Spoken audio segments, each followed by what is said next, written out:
Hello guys! Hello Fire Sign! Hello Leo, Aries, Sagittarius! Welcome dito sa aking channel, Kapalaran 888. Alamin natin ang daily tarot reading mo sa araw na ito. Fire Sign, Leo, Aries, Sagittarius.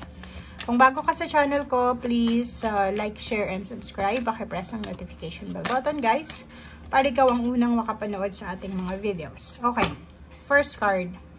Ito ay same din sa water sign. So, pwedeng may sign ka ng water sign or may relationship ka, family members ng water sign. Okay, first sign Leo or Sagittarius, sorry. Kailangan mo daw na i-reward yung sarili mo. Okay, if for example, bago kang sweldo, 'di ba? Yung mga sumusweldo ng 15, sinasabi ng barase dito na i-reward mo yung sarili mo sa mga sacrifices sa hard work na ginagawa mo. Okay? Like for example, gusto mong kumain ng masarap, gusto mong bumili ng kung ano-ano para sa sarili mo, reward yourself. Diba? Ibigay mo yun sa sarili mo. And next is, sinasabi ng barahan na may iba sa inyo dyan, Fire Sign, Leo, Aries, Sagittarius, na hindi kayo masaya sa buhay empleyado. So, siguro kailangan nyo sigurong pag-isipan kung pwede ka naman mag-business while you're working as an empleyado, or pwede mo namang mag-multitask, diba? So, wag mong ilimit yung sarili mo, Fire Sign, Leo, Aries, Sagittarius, sa isang bagay lamang. So, make sure na broad yung area ng development sa buhay mo para hindi ka mahirapan, lalo na sa financial. So, yun. I-welcome mo yung lahat ng ideas na pwedeng pumasok sa isip mo. It's either business or other sources ng income. Okay, Five of Winter. Oh. So, dito sinasabi ng baraha sa araw na ito, or siguro nasa panahon ka na kailangan mo lang umalis, kailangan mo nang i-abandon na, mag-walk away ka sa mga hindi totoo sa'yo, like sa mga sinungaling na friendship, family members, or sa mga taong alam mo na niloloko ka lang, or sa mga taong alam mo na tinatrader ka lang. So, dito sinasabi ng baraha na hindi yon worth ng iyong energy, kung ano man yan na pinaglalaban mo sa ngayon. Okay? So, sinasabi ng baraha, kailangan mong ma-realize kung ano talaga ang gusto mo. Kailangan mong ma-realize kung ano yung magbibigay sa'yo ng saya, hindi yung magbibigay saya sa mga tao sa paligid mo. Okay.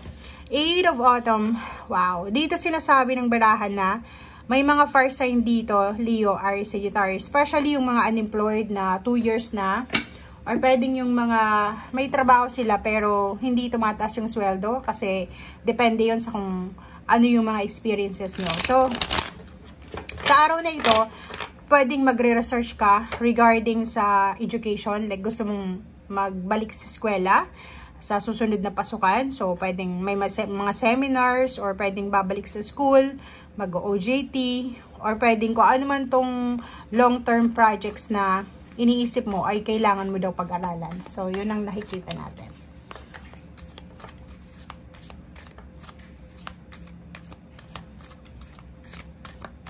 Fire Sign, Leo, Aries, Sagittarius. Fire Sign, Leo, Aries, Sagittarius.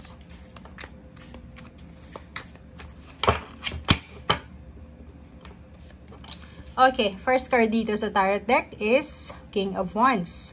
King of Wands, guys, sinasabi ng baraha mo sa'yo dito na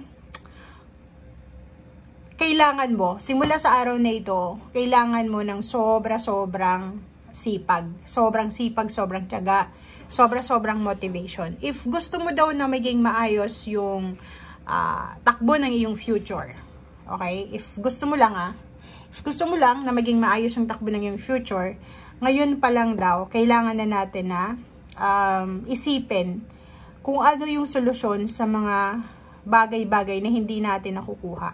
Okay? Kasi minsan, may mga chances na paulit-ulit lang tayo, pero walang nangyayari. Kasi siguro hindi natin nare-realize na, ay, mali yung ginawa ko, ganito, ganyan. So dito, sinasabi ng baraha, kung gusto mong maging asensado, maging mayaman, or hindi naman literal na mayaman ang gusto mo lang yung maging stable yung buhay mo, financial and then emotional, kailangan simula sa ngayon, pagpaguran mo. Okay? Yun yung sinasabi ng baraha. Huwag ka daw maniniwala sa mga swerte-swerte, dahil yung swerte mo ay makukuha mo yan mismo sa'yo. Hawak mo yung swerte. Nasa kamay mo yung swerte. So, depende yon. Siswertehin ka kung kikilos ka daw. Okay? Wow. So, meron ka ditong Queen of Wands, freedom, diba? So, ang iba sa iyo dyan, wini-wish nyo talaga every night, every day, pinagpipray nyo na makaalis kayo sa situation na hindi na maganda. It's either relationship man yan, like feeling nyo suffocated na kayo, toxic na pagod na kayo. Parang gusto nyo is makaalis na dyan, makalaya na.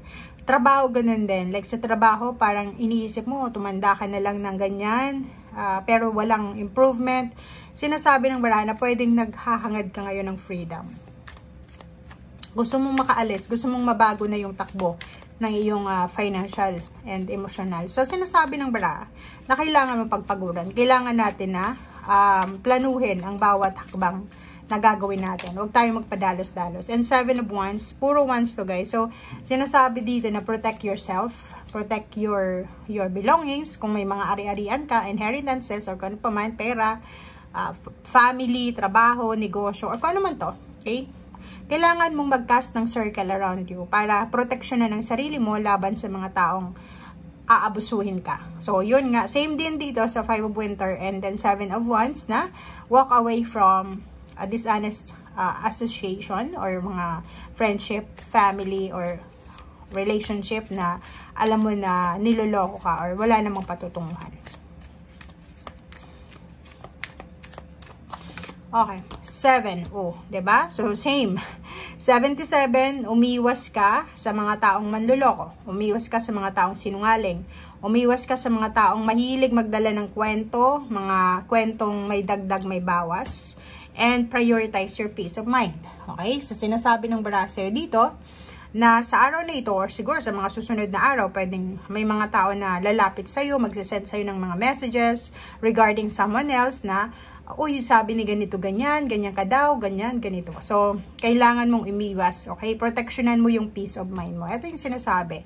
Kasi, meron ditong, pwedeng family members, pwedeng anak mo, pwedeng asawa, pwedeng kaibigan, kakilala na isang air signs, Gemini, Libra, Aquarius, or any zodiac signs na tinitrigger niya yung emotion mo. Palagi kanyang, gusto niya magalit ka, gusto niya mag-react ka, parang ganun. So, be careful. Kasi, atong peace of mind mo, yung magandang pagtulog, magandang pagkain, yung parang, alam mo yun, yung may appetite ka sa pagkain, nakakatulog ka ng maayos, yan yung pwedeng mawala, nakawin ng taong ito na nagdadala sa'yo ng mga chismis, or kung ano pa man yan, ng mga kasinungalingan. So, mag-iingat ka, maging matalino ka. Okay. 'Di ba? So, yun, the Tower. So, kung gusto mo daw na maiwasan itong pagbagsak ng emosyon mo. Kasi, ang nakikita ko sa'yo dito, masyado kang active sa social media. It's either Facebook or any types or any social media platforms to. Okay? Any, lahat. Or pwede possible na ginagawa mo sa araw-araw is busy ka sa pakikipag-chat, ang dami-dami mong kwentong alam tungkol sa kapitbahay, sa mga katrabaho, dating kakilala. So, updated ka. In short, updated ka. Ang problema dito is, marami kang nakakausap. And hindi lahat ng kinakakausap ka ay para patawanin ka, para pasayahin ka. Ang iba na ito na nagdadala ng kwento sa'yo is para i-trigger yung emotion mo, para galitin ka, 'di ba? So, para alamin nila kung ano ang magiging reaction mo. So, nandito yung Magician. Sinasabi ng baraha na everything happens for a reason. If may mga bagay-bagay sa buhay mo na nangyayaring hindi mo kayang makontrol, let it go.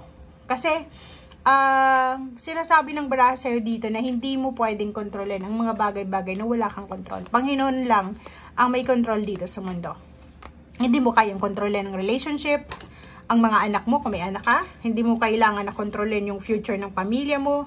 Ang magagawa mo lang sa ngayon is kung ano yung obligation mo as a human being. Okay? So, dito sinasabi ng baraha sa'yo na may nararamdaman kayong excitement. Like, siguro may mga parating sa mga susunod na buwan or this 2024, excited ka. Pwedeng magsisimula ka ng bagong negosyo, or pwedeng may graduation, may giving birth, may ikakasal. Ang dami-dami ditong good news na pwedeng ina-anticipate mo sa year 2024. So, excited ka, oh, 'di ba? So, sinasabi ng baraha, 'di ba? So, stay away from disrespectful na mga tao, dishonest, yung mga taong mahilig gumawa ng kwento. Ipapasa sa yung burdens nila. Kasi 'di ba, misery loves company. So, sila yung miserable, gusto nila maging miserable ka rin. So, no, maglagay ka ng boundary sa paligid mo para hindi sila makapasok. Kung makikita mo dito, sinasabi ng baraha, maraming magandang pangyayari ang darating sa buhay mo for the next few months. Sayang masasayang yung blessing na ipaparating sa iyo ng universe kasi magfo-focus ka sa negative, 'di ba? Kung ayaw mong magsisi sa bandang huli, kung ayaw mong masayang yung oras mo, instead na nagtatrabaho ka, busy ka sa pakikipag-chat, para lang sa kwento ng tungkol sa mga paninira or ganito ganyan, or sa mga kwento sa'yo na pwedeng maka-trigger sa emotion mo, 'di ba? Sayang yung pera. So, sinasabi ng baraha sa'yo dito, don't waste your time, your energy, your money, yung boses mo, yung laway mo, yung pakikipag-usap mo sa mga maling tao. Okay? Thank you guys. See you again. Bye!